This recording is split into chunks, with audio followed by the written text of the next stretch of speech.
मेरा हो मन स्वदेशी, मेरा हो तन स्वदेशी, मर जाऊं तो भी मेरा होवे कफन स्वदेशी। ये चूना बहुत अच्छी दवा है हमारे घर के उन सब बच्चों के लिए जिनकी लंबाई नहीं बढ़ रही है। अगर ऐसे बच्चे आपके घर में हैं जिनके बारे में आपको लगता है कि लंबाई नहीं बढ़ रही है, इनको नियमित चूना खिला दीजिए, गेहूं के दाने के बराबर, साल भर खिला दीजिए, लंबाई बहुत बढ़ेगी। जो घर में ऐसे बच्चे हैं जिनकी बुद्धि कम है, मतिमंद बच्चे जिनको हम कहते हैं, मेंटली रिटार्डेड, उन सब बच्चों की सबसे अच्छी दवा ये चूना। 2-3 साल लगातार खिलाइए, गेहूं के दाने के बराबर, दही में नहीं तो पानी में, नहीं तो दाल में।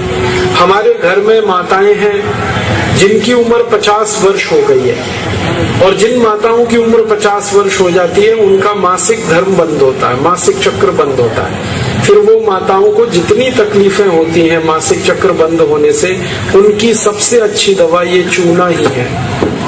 आप उनको कहिए रोज चूना खाएं, गेहूं के दाने के बराबर। हमारी यहाँ बहुत सारी बहनें बैठी हैं, इस बात को ध्यान से सुने। घर में हमारी सभी बहनें और माताएं जो मासिक धर्म की समस्या से परेशान हैं, उनका मासिक धर्म समय से नहीं आता है तो बहुत खून आता है, या उसमें कई बार समय बहुत लगता है।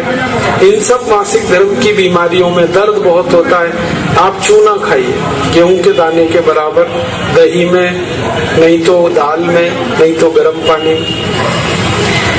ये जो चूना है ना, ये बहुत अद्भुत दवा है उन सभी मरीजों के लिए जिनको पीलिया होता रहता है, अक्सर जॉन्डिस।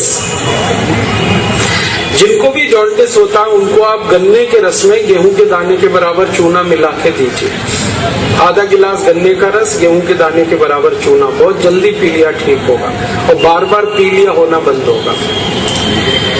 ये जो चूना है ना, ये नपुंसकता की बहुत अच्छी दवा है। अगर कोई पुरुष ऐसा है जिसके वीर्य में शुक्राणुओं की संख्या एकदम नील है या बिल्कुल कम है, उनको आप चूना खिलाइए।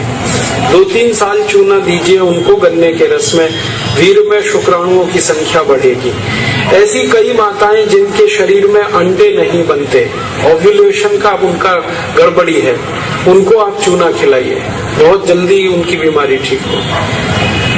ये जो चूना है ना, आपके रीढ़ की हड्डी में कहीं कोई तकलीफ आ जाए, जैसे कई बार रीढ़ की हड्डी का जो लंबर रीजन है, इसमें गैप आ जाता है, L1, L2, L3, L4 के बीच में गैप आ जाता है, इसको ठीक करने की ताकत चूने में ही है। चूना खाइए। कभी हड्डी क्रैक हो जाए तो हड्डी को जोड़ने की सबसे ज्यादा ताकत चूने में, चूना खाइए।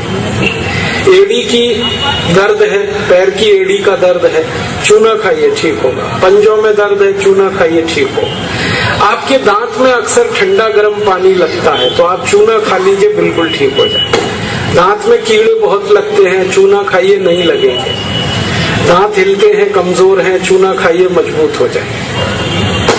ये एक चूना 70 बीमारियों में काम आता है, 70। और ये ईश्वर ने हमें सबसे ज्यादा दिया है, 70 बीमारियों में काम आता है। आप कभी भी इसको याद रखिए। मैं सबको यही कहता रहता हूं कि आप चूना खाइए, चूना लगाइए मत कभी किसी।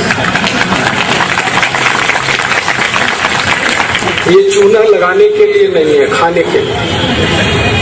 और ये चूना हम खाएं तो 2 ही बातें याद रखनी है। पत्थर वाला खाना है, पत्थर वाला चूना एक आता है, एक सीप वाला भी आता है, तो सीप वाला नहीं खाना, पत्थर वाला। और यही चूना है पत्थर वाला जो पान की दुकान में मिलता है, इसे याद रखिए।